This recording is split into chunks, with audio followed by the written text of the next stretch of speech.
वालेकुम my dear viewers, friends and family, welcome to my YouTube channel ज़ौक़ कबूतर परवरी। व्यूवर्स, आज मैं ख्वाजा मुजीब अहमद साहब के पास आया हूँ। इस वक्त हम दोनों चैनल से लाइव हुए हैं, एक मेरे चैनल ज़ौक़ कबूतर परवरी से और ख्वाजा साहब के अपने चैनल ख्वाजा मुजीब अहमद से। तो दोनों से ये आपसे बराह रास्त बात हो रही है। ख्वाजा साहब से कुछ डिस्कशन करेंगे। सबसे पहले ख्वाजा साहब का हाल चाल पूछते हैं। ख्वाजा साहब, कैसे हैं आप? अल्लाह का फजल, अस्सलाम वालेकुम।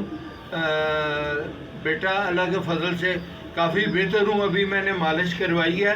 कल से मैं थेरेपी गर्दन से करवानी शुरू करूँगा ईद के बाद।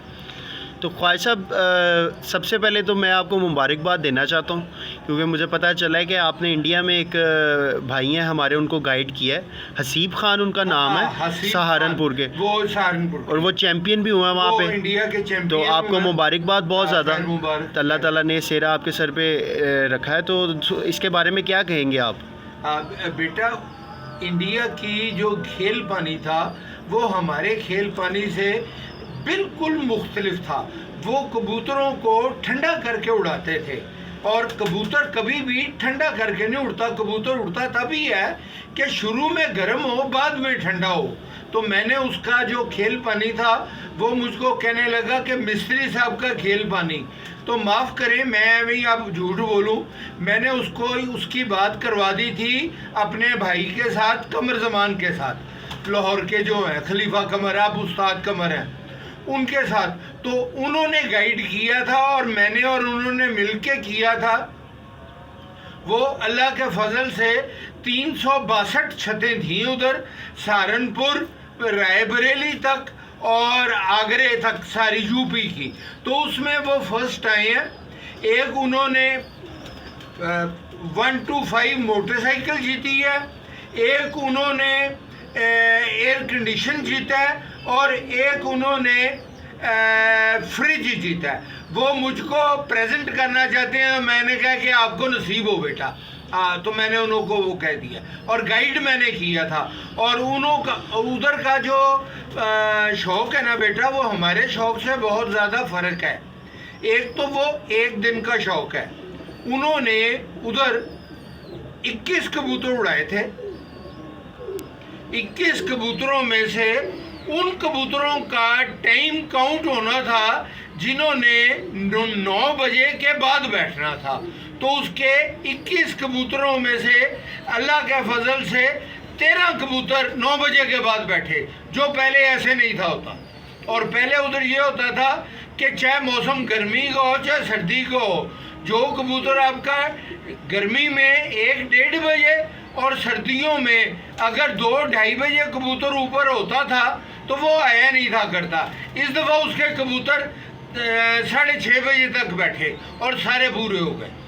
माशाल्लाह ख्वाजा साहब, ये तो अल्लाह ताला की देन है। अल्लाह ताला ने आपको लोग करते हैं। अगर कोई एक जौनसरी कबूतरी है और उसके सिर के ऊपर इधर एक पर लाल है, तो वो उम्र भर मरती मर जाएगी जब तक कोई नर लाल पर वाला ना लेके आए, वो उसके साथ लगाएंगे ही नहीं। क्या बात? सियालकोटियों में भी यही है कि बेटा, जो सियालकोटी कबूतरबाज पुराने अच्छे कबूतरबाज हैं और जिन्होंने अपनी नस्लों को दिल के साथ लगा के रखा हुआ है, वो उन्हों को खूबसूरत बनाने के लिए आउटसाइडर कोई कबूतर डालता ही नहीं है। वो वही कबूतर रखते हैं, पर वो कबूतर खूबसूरत तो उन्हों के बहुत अच्छे हो गए हैं, हर चीज़ ठीक हो गई है, पर तीलियाँ उन्हों की मोटी हो गई हुई हैं। वो कबूतर अब जेठ में प्योरिटी में इतना अच्छे उड़ते नहीं हैं।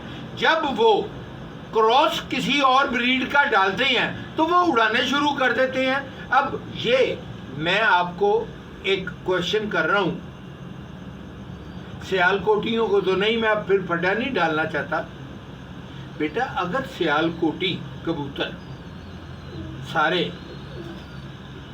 इतने ही अच्छे हैं और इतने अच्छे खूबसूरत हैं, तो 35 वाले का आप चूहे के साथ घर बच्चा बैठा के तो दिखाओ। 35 वाले का छत वाले के साथ उड़ा के दिखाओ। 35 वाले का बटेरे के साथ उड़ा के दिखाओ। जब आपने 35 वाला या बटेरा या चूहा या बैंक वाला, जब भी आपने इन कबूतरों को उड़ाया है तो आपने इनमें कमकल डाल के उड़ाया या टेडी डाल के उड़ाया, इन्हों को आपस में तो उड़ा के दिखाओ। इसका मतलब ये है कि जो आपकी बात है, इन्हों की रिश्तेदारी आपस में है, इन ब्रीडिंग की वजह से, ब्रीडिंग की वजह से है। तो इनके पीछे से बाउजदाद एक ही हैं।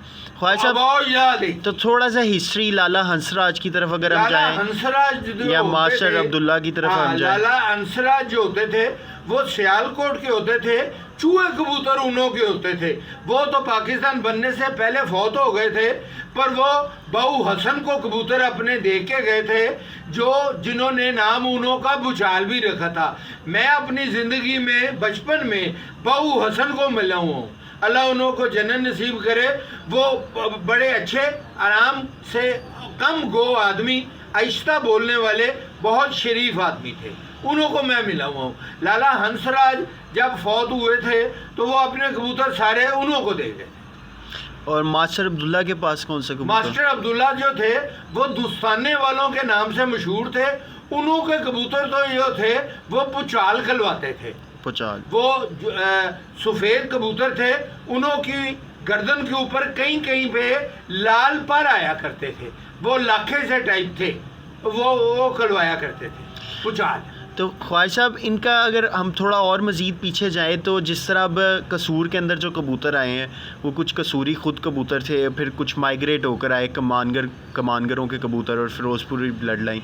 इस तरह सियालकोट में जो कबूतर अब ये इस ज़माने में जहाँ पे हम गए हुए हैं, ये यहीं की पैदावार है या ये भी कहीं से माइग्रेट होकर आए ये कबूतर? मेरा जो अपना ख्याल है और जो मैंने बुज़ुर्गों से सुना हुआ है, सियालकोट के कबूतर सियालकोट की अपनी, सही। हाँ, वो उन्होंने कभी बाहर से माइग्रेट करके कबूतर बाहर से ये अब इंपोर्ट और एक्सपोर्ट का ज़माना अब का है। हाँ जी। ये पुराना नहीं है, ये अब शुरू हुआ है। तो ख्वाजा साहब, फ्रांसीसी कबूतर तो फिर फ्रांस है। फ्रांसीसी जो कबूतर थे वो मैंने अपनी एक पिक्चर में वो किया हुआ है।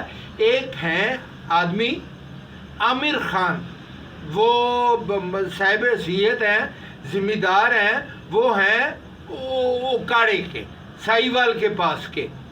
उनके पास कम से कम इस वक्त कोई 1000-1500 फ्रांसीसी कबूतर है, क्योंकि उन्हों के वालिद को भी मैं मिला हुआ हूँ, अल्लाह उन्हों को जन्नत नसीब करे।